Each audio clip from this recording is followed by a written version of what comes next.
ನಡ್ಕೊತಿದ್ದಾರು ಇವರೇ ರಜತ್. ಓಕೆ, ರಜತ್ ನಡ್ಕೊಂತ 5 months 5 years ಇಂದನೂ ಗೊತ್ತಿಲ್ಲ, 5 months ಎಷ್ಟೋ ಹೇಳಿದ್ರು. ಅವ್ರಿಗೆ ಬ್ಯಾಡ್ ಆಗಿ ಫ್ಲರ್ಟ್ ಆಗಿ ಮೆಸೇಜ್ ಮಾಡೋದು, ತುಂಬಾ ಏನೇನೋ ಸಿಗಿ ಅನ್ನೋದು, ಆಮೇಲೆ UBCT ಫಾಲೋ ಮಾಡ್ಕೊಂಡು ಹೋಗೋದು. ಹೇಳಿದ್ ಕೇಳಿ ಇದೇ ವಿಚಾರಕ್ಕೆ ಏನಾದ್ರು ಅವ್ರ ಪರ್ಸನಲ್ ಆಗಿ ಏನಾದ್ರು ಮ್ಯಾನೇಜರ್ ಆಗ್ಬೋದು, ಅಥವಾ ಸುದೀಪ್ ಸರ್ ಕಡೆಯಿಂದ ಆಗ್ಬೋದು, ಏನಾದ್ರು ಫೋನ್ ಬರೋವಂಥದ್ದು, ಏನಾದ್ರು ಒಂದು ಕ್ಲಾರಿಟಿ ಬಗ್ಗೆ ಏನು ಇಲ್ಲ. ಅವ್ರ ತಲೆನೇ ಕೆಡಿಸ್ಕೊಂಡಿಲ್ಲ. ಇವ್ರಿಗೂ ಯಾಕೆ ಎಲ್ಲ ಕೆತ್ಕಿ ಇದ್ ಮಾಡ್ತಾ ಇದ್ರೆ ಅಂತ ಇವ್ರಿಗೆ ಬೈದಿರ್ತಾರೆ. ನನಗೆ ಯಾವ ಫೋನು ಬಂದಿಲ್ಲ, ಏನೂ ಇಲ್ಲ. ನಾವು ಆರಾಮಾಗಿದ್ದೀವಿ, ಸುದೀಪ್ ಸರ್ ನಾವು ಚೆನ್ನಾಗೇ ಇದ್ದೀವಿ. ಸೊ ಈ ಇನ್ಸಿಡೆಂಟ್ ಆದ್ಮೇಲೆ ಏನಾದ್ರು ಮಾತುಕತೆ ಆಗಿತ್ತಾ? ನಾರ್ಮಲ್ ಏನಾದ್ರು ವಿಚಾರಿಸೋಂಥದ್ದು ಆತರ? ಇಲ್ಲ, ಏನು ಇಲ್ಲ. ಕಾಲ್ ನನ್ಗೆ ಯಾವ್ದು ಬಂದಿಲ್ಲ. ಬರೀ ಇವ್ರದ್ಗಳ್ದು ಮಾತ್ರ ಆವಾಜ್ ಹಾಕಕ್ಕೆ ಎದುರಿಸಕ್ಕೆ ವಿನಯ್ ಗೌಡ ಅವ್ರದ್ದು, ರಜತ್ ಅವ್ರದ್ದು ಬರ್ತಾನೆ ಇತ್ತು. ಅದನ್ನ ರಿಸೀವ್ ಮಾಡಿರೋದಿಲ್ಲ. ಬರೀ ಅವರಿಂದ ವಾಟ್ಸಪ್ ಅಲ್ಲಿ ಬಾಯಿಗೆ ಬಂದಂಗೆ ಹಲ್ಕಾ ಮಾತು ಬೈದಿರೋ ವಾಯ್ಸ್ ರೆಕಾರ್ಡ್ಸ್ ಇದೆ, ಆಮೇಲೆ ಕಮೆಂಟ್ಗಳಿದಾವೆ. ಅದು ಬಿಟ್ಟು ನನ್ನ ಇನ್ಸ್ಟಾಗ್ರಾಮ್ ಅಲ್ಲಿ ಬ್ಯಾಡ್ ಕಮೆಂಟ್ಸ್ಗಳು, ತುಂಬಾ ಕೆಟ್ಟದಾಗಿ ಕೊಲೆ ಮಾಡ್ಬಿಡ್ತೀನಿ, ಆರ್ಟ್ ಎಲ್ಲ ಕಿತ್ತಿ ಕೈಮಾ ಮಾಡ್ಬಿಡ್ತೀನಿ, ನೆಲ ತೆಗೆದು ಊತು ಬಿಡ್ತೀನಿ, ಹಂಗ್ ಮಾಡ್ಬಿಡ್ತೀನಿ, ಹಿಂಗ್ ಮಾಡ್ಬಿಡ್ತೀನಿ, ತುಂಬಾ ಕೆಟ್ಟ ಪದ ಎಲ್ಲ ಯೂಸ್ ಮಾಡಿ ತುಂಬಾ ಕಡೆ ಸೋಷಿಯಲ್ ಮೀಡಿಯಲ್ಲಿ ಎಲ್ಲ ಇದು ಮಾಡಿದ್ದಾರೆ. ಅದ್ರ ಆಧಾರದ ಮೇಲೆ ನಿನ್ನೆ ಅಲ್ಲ ಮೊನ್ನೆ ರಾತ್ರಿ ವಿನಯ್ ಗೌಡ ಮೇಲೆ ಸಪರೇಟ್ FIR ಹಾಕಿದ್ದೀನಿ. ಓಕೆ ಸರ್, ಇವಾಗ ಸ್ಟಾರ್ಟಿಂಗ್ ಬಂದಿದ್ದು ಎಲ್ಲಿಂದ ಸ್ಟಾರ್ಟ್ ಆಯ್ತು? ಆಕ್ಚುಲಿ ಕೆಲವ್ರಿಗೆ ಎಷ್ಟೋ ಜನ ಗೊತ್ತಿಲ್ಲ, ವಾರ್ ನಡೀತಾ ಇದೆ, ಜಗಳ ನಡೀತಾ ಇದೆ. ಈ ವಾರ ಜಾಸ್ತಿ ಫೇಮಸ್ ಆಗ್ತಾ ಇದೆ. ಇಸ್ರೇಲ್ ಇರಾನ್ ಅದರಲ್ಲೂ ವಾರ್ ನಡೀತಾ ಇದೆ. ಸೊ ಆ ವಾರ ಜೊತೆಗೆ ಜಾಸ್ತಿ ಕರ್ನಾಟಕದ ಇದೊಂದು ವಾರ ಆಗಲ್ಲ. ಸ್ಟೇಷನ್ ಅಲ್ಲಿ ಇನ್ಸ್ಪೆಕ್ಟರ್ ಸಾರು ಅದೇ ಹೇಳಿದ್ರು, ಆ ವಾರ ಬೇಕಾದ್ರೆ ನಿಲ್ಲಿಸ್ಬಿಡ್ಬೋದು, ನಿಮ್ಮಿಬ್ರು ವಾರ ನಿಲ್ಸಕ್ ಆಗ್ತಾ ಇಲ್ಲ ಅಂತ.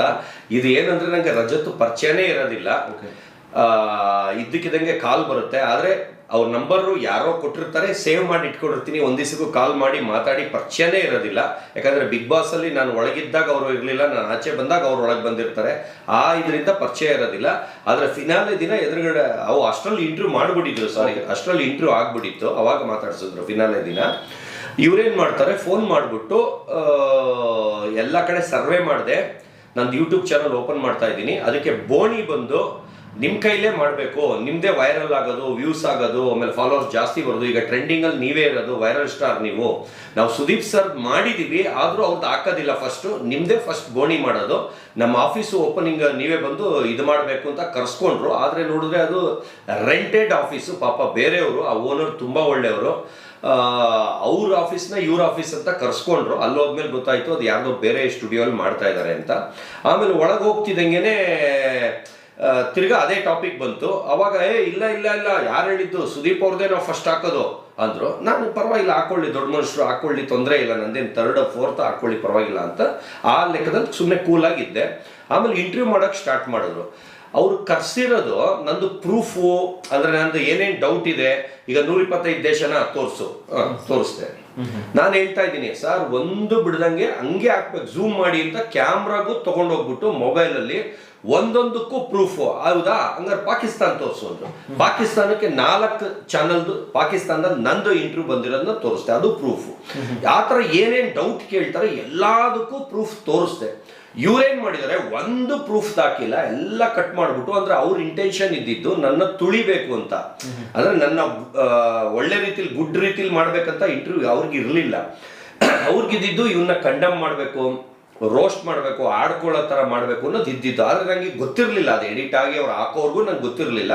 ನಾನು ಏನು ಸೂಪರ್ ಆಗಿ ಬಂತಲ್ಲ, ಸದ್ಯ ಪ್ರೂಫ್ ಸಮೇತ ಎಲ್ಲರೂ ಹಾಕ್ತಾರಲ್ಲ, ಆ ಲೆಕ್ಕದಲ್ಲಿ ನಾನು ಖುಷಿಯಾಗಿದ್ದೆ. ಅಂದ್ರೆ ಪಕ್ಕ ಈಗ ಇವರಿಂದಾರು ನಂದು ಸುಳ್ಳು ಅನ್ನೋ ಜನಕ್ಕೆ ಇವರಾರು ನೀಟಾಗಿ ಮಾಡ್ಕೊಂಡಿದಾರಲ್ಲ, ಎಲ್ಲ ಹಾಕ್ತಾರೆ ಅಂತ.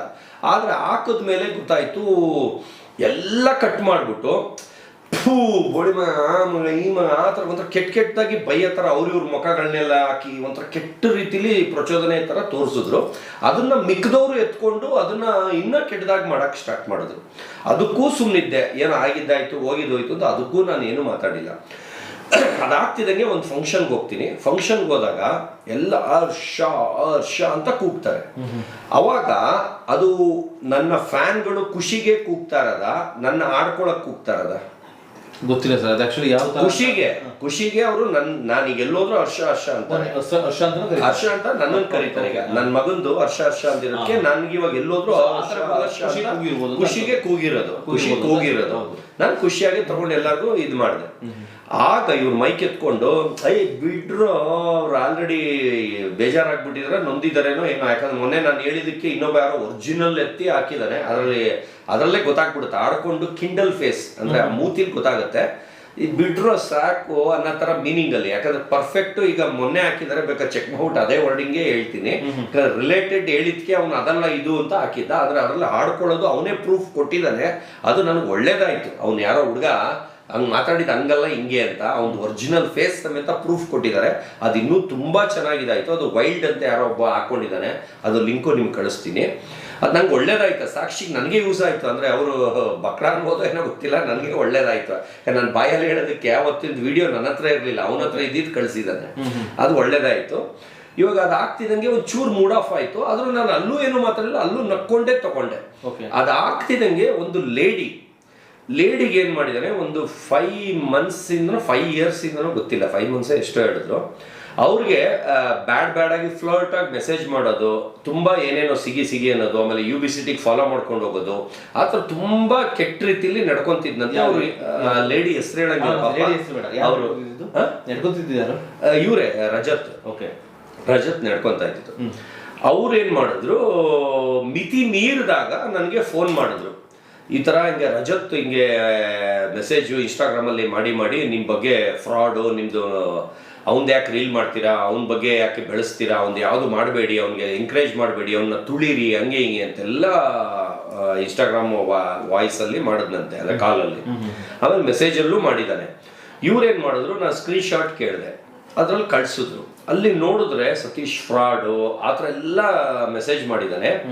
ಅವ್ರು ಒಂದೇ ಮಾತು ಕೇಳಿದ್ದಾರೆ, ಏನಂತ ಕೇಳಿದ್ದಾರೆ, ಅವನ ಬಗ್ಗೆ ಬೈಯೋನು ನೀನೇ ನಿನ್ನ ಯೂಟ್ಯೂಬ್ ಚಾನಲ್ಗೆ ಫಸ್ಟ್ ಯಾಕೆ ಇಂಟರ್ವ್ಯೂ ಮಾಡಿದೆ ಅಂತ ಕರೆಕ್ಟಾಗಿ ಕ್ವಶನ್